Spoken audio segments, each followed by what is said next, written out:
to talk about a serious issue. I want to talk about the importance of pap smears. I'm going to discuss why some women do not receive pap smears, what some of the benefits of getting them are, and what kind of resources are available to women who cannot afford to receive this procedure. Every 2 minutes, a woman dies from cervical cancer. This is something that we need to change. How can we make this change? This is what prompted me to look into the resources on what women could do to get pap smears funded and what kind of education that we could advocate. Why some women do not get pap smears was found in a survey in the year 2000. 14,000 women were surveyed in the National Health Interview Survey. 2,310 women had not received a regular pap smear. Some of the reasons that this did not happen is because their physician failed to recommend one during their annual exam. Some women did not have any problems and did not feel like the pap smears were necessary.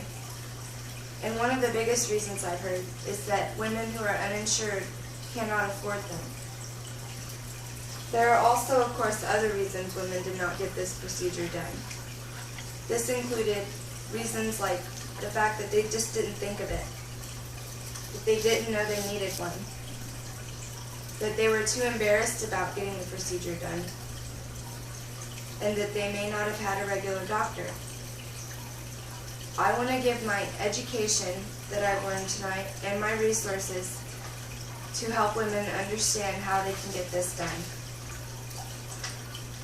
Some of the health benefits that can come from getting a pap smear done is that catching it earlier has a 90% chance of being cured. Catching it later, you may not have such a good outcome. Sometimes when cancer cells become abnormal, they can develop rather quickly, and this can happen as soon as 10 to 15 years. Other conditions can be detected by this as well, such as yeast infections or the human papillomavirus, which is actually one of the leading causes of cervical cancer. It can also detect some STDs, such as gonorrhea and chlamydia. So how can we get these resources available? I want to share some of the ones that I found with you tonight. A federally funded program, the National Breast and Cervical Cancer Early Detection Program, is available to low-income, underinsured, or underdeserved women. You have to meet certain criteria such as being low income or at high risk of developing cervical cancer.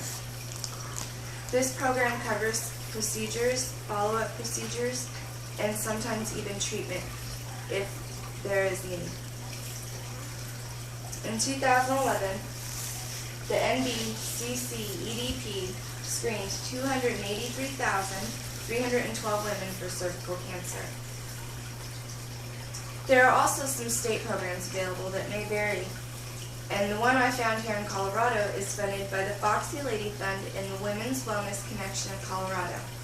They help women who are between the ages of 40 to 64, uninsured, a legal resident of Colorado or bordering states, are due for a regular exam. They help women fund these procedures and also follow-up procedures as well.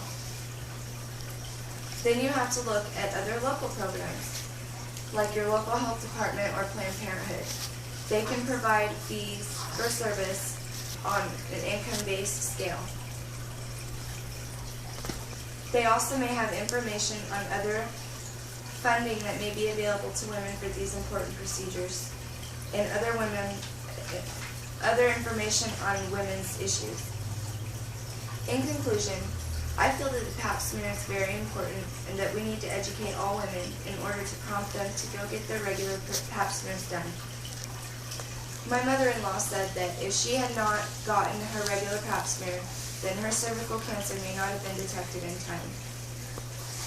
We need to make sure to educate women on why some of the common reasons women do not get pap smears, the health benefits that could come from receiving them, and what kind of resources are available to help everybody be able to make the right decision for their health. Thank you.